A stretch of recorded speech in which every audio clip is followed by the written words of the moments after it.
بہت شکریہ جناب اسپیکر۔ بسم اللہ الرحمن الرحیم۔ ان شہیدوں کی دیت اہل کلیسا سے نہ مانگ۔ میں ذرا علامہ اقبال کی روح سے معذرت کے ساتھ عرض کروں گا کہ ان شہیدوں کی دیت اہل مندر سے نہ مانگ، قدر و قیمت میں ہے جن کا لہو حرم سے بڑھ کر۔ جناب اسپیکر، اس وقت ہماری قوم جن حالات اور جن معاملات سے گزر رہی ہے اور جس طرح ہندوستان نے اپنی سابقہ روش کو برقرار رکھتے ہوئے جس دجل، جس مکر اور فریب، اس کی ریت رہی ہے کہ کبھی بھی اس نے طاقتور ہونے کے باوجود غیرت کے ساتھ اپنے کسی بھی دشمن کا مقابلہ نہیں کیا۔ میرے خاک و خون سے تو نے یہ جہاں کیا ہے پیدا، صلہ شہید کیا ہے تب و تاب و جاویدانہ۔ جناب اسپیکر، ہمارے ہاں تو شہادتیں ہوئی ہیں، الحمدللہ ہم مسلمان ہیں، ہمارے پاس ایک پوری دینی رہنمائی موجود ہے۔ میرے آقا کریم صلی اللہ علیہ وسلم نے مدینہ کی 10 سالہ مختصر زندگی کے اندر 27 مرتبہ مدینہ کا دفاع کیا ہے، 27 غزوات میں بنفس نفیس حصہ لیا ہے، کئی جنگیں اقدامی لڑی ہیں اور کئی جنگیں دفاعی لڑی ہیں۔ بدر اقدامی جنگ تھی اور احد دفاعی لڑائی تھی، تبوک دفاعی لڑائی تھی، خیبر اقدامی جنگ تھی۔ میرے آقا کریم صلی اللہ علیہ وسلم کی یہ سنت مبارکہ ہے، قرآن مجید میں ہمیں بڑے واضح طور پر رہنمائی موجود ہے۔ ہمارے ہاں جہاد ہمارا رستہ ہے، شہادت اس رستے کا انعام ہے۔ اللہ کے دین کا غلبہ، آزادی، خود مختاری اور ملک و ملت کی حفاظت، یہ ہماری منزل ہے، اور ہم نہ اپنے عقیدے کے بارے میں کسی ابہام کا شکار ہیں، نہ اپنے عمل کے بارے میں کسی کنفیوژن کا شکار ہیں، نہ ہمیں اپنی منزل کے بارے میں کوئی شک و شبہ ہے۔ جناب اسپیکر، چند چیزیں ہی ہیں دنیاوی وسائل کے ساتھ ساتھ ہمارے تکوینی نظام کو بھی اللہ کے ساتھ لینے کا ذریعہ ہے۔ میرے آقا کریم صلی اللہ علیہ وسلم نے صرف مسجد نبوی میں بیٹھ کر دعائیں نہیں کی، بلکہ میدان میں نکلے، بدر میں نکلے، احد میں نکلے، سیاسی معاہدے کیے، حکمتیں سکھائیں، حدیبیہ کا معاہدہ کیا، میثاق مدینہ کیا، پورے IR کا ایک انٹرنیشنل ریلیشن شپ قائم کی۔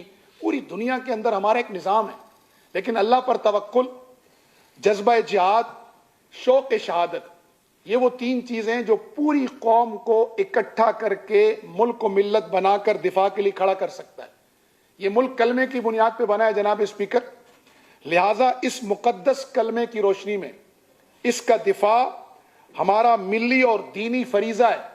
مشرکین مکہ ہو یا مشرکین ہند، اسلام اور مسلمان ہمیشہ سے ان کا ہدف رہا ہے، اور مشرکین سے لڑنا میرے آقا کریم صلی اللہ علیہ وسلم کی سنت ہے۔ ہم ایک عرصے سے یہ کہہ رہے ہیں کہ ہم دفاع کر رہے ہیں، ہم جنگ نہیں چاہتے، ہم بالکل جنگ نہیں چاہتے، کیونکہ ہمارے آقا کریم صلی اللہ علیہ وسلم نے ہمیں منع فرمایا۔ لیکن جناب اسپیکر، جب جنگ مسلط کر دی جائے تو جس محبوب صلی اللہ علیہ وسلم نے جنگ مانگنے سے منع فرمایا ہے، اسی محبوب صلی اللہ علیہ وسلم کے دندان مبارک جنگ میں شہید ہوئے، چہرہ اتھر جنگ میں زخمی ہوئے۔ اسی محبوب صلی اللہ علیہ وسلم نے غزوہ خندق میں ریاست کا دفاع کرتے ہوئے پیٹ پہ پتھر باندھے، سگے چچا کی لاش کے ٹکڑے ہوئے۔ آج میں مانتا ہوں کہ آج ہمارے ہاں پورے ملک میں تقریباً 32 کے قریب اب تک جو نئی گنتی ہے شہداء ہیں، کشمیر میں تقریباً 11 ہیں، جس میں ہمارے معصوم بچے بھی ہیں، ہماری بہنیں بھی ہیں، ہمارے بزرگ بھی ہیں، ہمارے جوان بھی ہیں۔ یہ شہادتیں نہ ہمارا عزم توڑ سکتی ہیں، کیونکہ ہمارے کو واضح طور پر قرآن میں اللہ نے فرمایا فَيُقْتَلْ أَوْ يَغْلِبْ، کہ تم شہید ہو جاؤ یا تم غالب آ جاؤ۔ فَسَوْفَ نُؤْتِيهِ أَجْرًا عَظِيمًا، ہر 2 صورتوں میں اجر جو ہے تمہارا وہ مقدر ہے، اجر تمہیں اللہ رب العزت کی ذات سے ملے گا۔ جناب اسپیکر، میں اس موقع پر یہ بھی کہنا چاہوں گا کہ جو قومیں اپنے محافظوں کے ساتھ کھڑی نہیں ہوتی، اور نہ صرف ان کی خود مختاری خطرے میں پڑتی ہے بلکہ ان کی آزادی بھی خطرے میں پڑتی ہے، اور تاریخ کے صفات سے بھی وہ قوم مٹ جایا کرتی ہے۔ جناب اسپیکر، عالمی ضمیر تو غزہ کے مسلمانوں کا لہو پی کر سو چکا ہے۔ اس سے قبل UNO نے، یورپی یونین نے یا عالمی برادری نے مسلمانوں کا کون سا مسئلہ حل کیا؟ یہ کوئی جنوبی سوڈان کا مسئلہ تو نہیں ہے جو عالمی برادری حل کر لے گی، یہ مشرقی تیمور کا معاملہ تو نہیں ہے جو عالمی برادری فوری حل کر لے گی، یہ امت مسلمہ کا مسئلہ ہے. 77 75 سال پون صدی غزہ کے مسئلے کو ہو چکا ہے, فلسطین کے مسجد اقصیٰ کے معاملے کو اتنا ہی وقت پون صدی جو ہے وہ یہاں بھی ہو چکا ہے. ہمارا اور غزہ کا غم دکھ درد ایک ہے, لیکن ایک فرق ہے جناب اسپیکر کہ اللہ تعالیٰ نے ہمیں پاکستان جیسا مضبوط ایٹمی طاقت رکھنے والا اور بہترین فوج رکھنے والا ملک دیا ہے, جس کی وجہ سے آج ہم یہاں محفوظ ہیں. ورنہ ہماری حالت یہ یہود اور ہنود مل کر وہی کرتے جو غزہ کی حالت ہے. غزہ کا دکھ ہمارا دکھ ہے, لیکن عالمی ضمیر غزہ کے مسلمانوں کا لہو پی کر سو چکا ہے. وہ کبھی بھی ہمارے ان 32 شہداء کے اوپر نہیں اٹھے گا. میں یہ نہیں کہتا کہ ہمیں سفارتی سیاسی سی کوششیں نہیں کرنی چاہیے, وہ کرنی چاہیے, وہ ہماری تدبیر کا حصہ ہے, ہمارے آقا کریم صلی اللہ علیہ وسلم کی سنت ہے.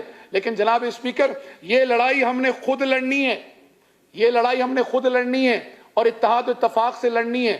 مودی کا یہ فالس فلیگ آپریشن اس کا جو دجل تھا, لیکن چونکہ عربی میں کہا جاتا ہے الخیر فی ما وقع, جو ہوتا ہے اس میں خیر ہوتی ہے, تو اس میں خیر نکلی ہے کہ ایک تو قوم متحد ہو گئی ہے, دوسرا ہمارا جذبہ جہاد وہ الحمدللہ بیدار ہوا ہے.